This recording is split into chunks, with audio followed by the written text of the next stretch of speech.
கண்மணி, அன்போட காதலன் நான் நான் எழுதும் லெட்டர், மடல் இல்ல கடுதாசி வச்சுக்கலாமா? ஆனா கடிதமே இருக்கட்டும், படி.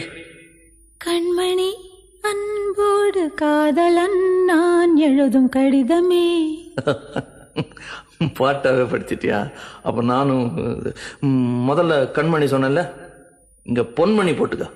பொன்மணி, உன் வீட்டுல சௌக்கியமா? நான் இங்க சௌக்கியம். பொன்மணி, உன் வீட்டில் சௌக்கியமா? நான் இங்கு சௌக்கியமே.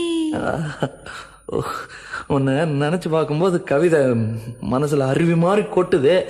ஆனா அதை எழுதணும்னு உக்காந்தா அந்த எழுத்து தான் வார்த்தை. உன்னை எண்ணி பார்க்கையில் கவிதை கொட்டுது, அதான் அதை எழுத நினைக்கையில் வார்த்தை முட்டுது. அதேதான், பிரமாதம். கவிதை கவிதை படி. கண்மணி, அன்போடு காதலன் நான் எழுதும் கடிதமே. பொன்மணி, உன் வீட்டில் சௌக்கியமா?